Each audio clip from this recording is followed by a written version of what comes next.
दोस्तों, कई बार हम इतना क्रोध करने लगते हैं और हमारा मन भी स्थिर नहीं रहता। हमारे मन में तरह तरह के विचार आने लगते हैं। तो इसी का सॉल्यूशन मैं आज की इस वीडियो में देने वाला हूं। तो वीडियो को लास्ट तक जरूर देखिएगा, तो इसे हम बौद्ध कहानी के माध्यम से समझेंगे। तो चलिए शुरू करते हैं। एक नगर में शक्ति नाम का एक आदमी रहता था। शक्ति बेहद महत्वाकांक्षी व्यक्ति था और उन्हें हर काम में लोगों से मदद की जरूरत पड़ती थी। यदि उसे किसी से असफलता और बुराई सुनने को मिलती थी तो वह गहरी चिंता और तनाव में चला जाता था। उनका मानना था कि सफलता और भौतिक शक्तियां, लेकिन वह जितना सफलता और प्रशंसा के पीछे भागता था उतना ही मानसिक तनाव में डूबता जाता था। लेकिन अचानक शक्ति का सामना उस समय के मशहूर बौद्ध भिक्षु से हो गया, जिसका नाम महाकौशल था। महाकौशल अपने शिष्यों को ध्यान की शिक्षा देते थे और वह स्वयं एक बहुत ही ध्यानमग्न और प्रबुद्ध व्यक्ति थे। महाकौशल की अद्भुत एकाग्रता से प्रभावित शक्ति ने उनसे अपने भटकते मन को शांत करने का उपाय जानना चाहा। शक्ति ने कहा कि महंत, मैं हमेशा सफलता के पीछे भागता हूं और लगातार अधिक हासिल करने की कोशिश करता हूं, फिर भी मुझे कोई क्षणिक संतुष्टि या आत्मसंतुष्टि नहीं मिलती। इस निरंतर बेचैनी के बीच मैं शांति कैसे पा सकता हूं? बौद्ध भिक्षु ने करुण दृष्टि से उसकी ओर देखा और उत्तर दिया, आपका मन एक अशांत नदी की तरह है जो हमेशा बहती रहती है। आप कभी भी शांत नहीं रह सकते। इसलिए इस अशांत मन को शांत करने के लिए आपको अपने विचारों को बिना किसी रुकावट के जाने देने की कला सीखनी होगी। शक्ति को आश्चर्य हुआ और उसने पूछा कि मैं अपने विचारों को कैसे जाने दूं? आखिर मैं भी तो अपनी इच्छाओं और महत्वाकांक्षाओं से बंधा हुआ हूं। यह सुनकर बौद्ध भिक्षुक कहा, कल्पना करें कि आपके हाथ में पानी का एक गिलास है। अब आप इसे जितनी देर तक पकड़ कर रखेंगे यह उतना ही भारी होता जाएगा, और अगर आप इसे काफी देर तक पकड़े रहेंगे तो आपके हाथ में दर्द होने लगेगा। लेकिन अगर आप उस पकड़ को ढीला कर दें और छोड़ दें तो आपका बोझ खत्म हो जाएगा। राहुल ने पूरी कहानी और उनका संदेश ध्यानपूर्वक सुना। वह समझ गया कि अपने विचारों और इच्छाओं से चिपके रहने से उसका बोझ बढ़ जाता है और अंदर ही अंदर अशांति पैदा कर देता है। अब राहुल को कहानी का अंत सुनने की उत्सुकता से प्रतीक्षा थी। कहकर बौद्ध भिक्षु ने कहानी जारी रखी। एक बौद्ध भिक्षु की बात मानकर शक्ति ने विचारों को त्यागने का अभ्यास शुरू कर दिया। वह बिना किसी पूर्व निर्णय के अपने विचारों और भावनाओं को आते और जाते देखता था। अब उसने विचारों को पकड़ना बंद कर दिया था। विचार उठते थे और अपने आप चले जाते थे। धीरे धीरे उसे यह एहसास होने लगा कि उसकी इच्छा कारण है। जैसे जैसे शक्ति ध्यान में गहरे उतरते गए, उन्होंने पाया कि वर्तमान में जीना ही आंतरिक शांति का एकमात्र स्रोत है। वह खुद को वर्तमान में स्थापित करके अपने मन की निरंतर बकवास से छुटकारा पा सकता था। धीरे धीरे शक्ति का मन एक शांत झील की तरह हो गया जो बाहरी दुनिया को अपने अंदर प्रतिबिंबित करती है। उन्होंने जीवन की सादगी में संतोष को अधिक महत्व दिया, अपना लगाव छोड़ दिया। जैसे ही शक्ति में ऐसे बदलाव की खबर लोगों के बीच फैली, दूर दूर से लोग मार्गदर्शन लेने आने लगे। लोगों को विचारों को मुक्त करने की कला सिखाना और उन्हें अपने भीतर शांति खोजने के लिए मार्गदर्शन करना, वह लोगों के बीच शांति और ज्ञान का प्रतीक बन गया।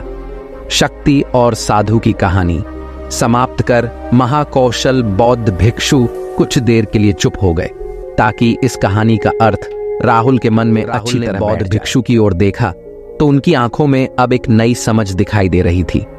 राहुल ने धीरे से कहा कि मुझे इस कहानी में ज्ञान दिखता है, लेकिन मैं इसे अपने जीवन में कैसे लागू करूं? मैं अपने अशांत मन को कैसे शांत कर सकता हूं? राहुल के इस सवाल पर बौद्ध भिक्षु मुस्कुराते हैं और फिर कहा कि अशांत मन आत्म जागरूकता से शुरू होता है। अपने भीतर उठने वाले विचारों का निरीक्षण करने के लिए प्रतिदिन कुछ समय निकालें। उन भावनाओं पर ध्यान दें जो आपके मन में आती हैं और देखें कि वे कैसे आती हैं और आकाश में गुजरते बादलों की तरह चले जाएं। राहुल ने आंखें बंद कर लीं और बौद्ध भिक्षु के कहे अनुसार अपने विचारों का अवलोकन करने लगे। जैसे ही उसने अपने भीतर उठने वाले विचारों पर ध्यान देना शुरू किया, उसे इसका एहसास हुआ। उसे अपने अंदर चिंता और इच्छाओं की एक निरंतर धारा बहती हुई महसूस हुई। सिर्फ एक एहसास ने ही उसे एक अद्भुत शांति का एहसास कराया। उन्हें यह भी एहसास हुआ कि यह सभी विचारों और भावनाओं ने आगे कहा कि जैसे शक्ति ने खुद को सभी मोह माया से अलग कर लिया था, वैसे ही अपने मन को अशांतकारी विचारों और भावनाओं से मुक्त करने का अभ्यास विकसित करो। बिना किसी पूर्वाग्रह के विचार को वैसे ही स्वीकार करें जैसे वह आता है, और फिर धीरे धीरे उन्हें जाने दें और अपना ध्यान वर्तमान क्षण पर केंद्रित करें। लेकिन राहुल ने टोकते हुए कहा कि अगर विचार और भावनाएं इतनी मजबूत हैं तो क्या होगा? बौद्ध भिक्षु ने कहा, यह बना रहता है और मन को छोड़ने से इनकार करता है। बौद्ध भिक्षु ने राहुल की बात से सहमति जताते हुए सिर हिलाया और कहा, ऐसे कई मौके आएंगे जब आपके मन में सवालों का बवंडर चल रहा होगा, जब आपका दिमाग आपकी बात ही नहीं सुनेगा, ताकत पर विश्वास करना होगा। एक बार फिर भिक्षु ने राहुल से कहा, अपनी आंखें बंद करो और अपनी सांसों पर ध्यान केंद्रित करने के लिए अपने पेट को ऊपर उठता हुआ और मथता हुआ महसूस करें। बौद्ध भिक्षु ने बताया कि जब भी आपका मन अशांत हो तो तुरंत अपनी सांसों पर लौट आएं। सांस की गति आपको तुरंत वर्तमान के चरणों में वापस खींच लेगी और आपको शांति का अनुभव कराएंगी। एक बौद्ध भिक्षु के निर्देशानुसार आने और जाने वाली सांसों पर ध्यान केंद्रित करने का प्रयास करें। इस छोटे से व्यायाम से उन्हें मानसिक शांति का अनुभव हुआ। उसे याद आया कि उसकी सांसें हमेशा उसके साथ थीं, जो उसे वर्तमान क्षण की याद दिलाती थी, आराम और शांति लाती है। राहुल के इस विकास को देखकर बौद्ध भिक्षु मंद मंद मुस्कुराए।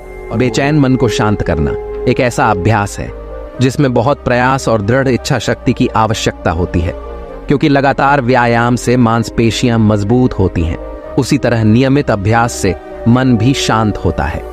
स्वीकृति में सिर हिलाते हुए इस बौद्ध भिक्षु को धन्यवाद देते हुए उन्होंने वादा किया कि आज से वह अपने अशांत मन को शांत कर सकेंगे और अपनी गैर शक्तियों को मुक्त कर सकेंगे। बौद्ध भिक्षु ने राहुल के कंधे पर हाथ रखकर कहा, मुझे आपकी क्षमता पर बहुत जल्द ही आंतरिक शांति मिलेगी। राहुल का शांत प्रभाव उसके गांव की सीमाओं से परे तक फैला हुआ था। आसपास के गांवों और शहरों से लोग राहुल के परिवर्तन की कहानी सुनते थे, उनसे सलाह लेने आते हैं। मन के बोझ तले दबे लोगों के लिए राहुल आशा की किरण बन गया। तो मन को शांत करने के लिए आपको इन चीजों का ध्यान जरूर रखना होगा। तो दोस्तों, आज की इस वीडियो को यहीं पर एंड करते हैं। तो अगर वीडियो अच्छा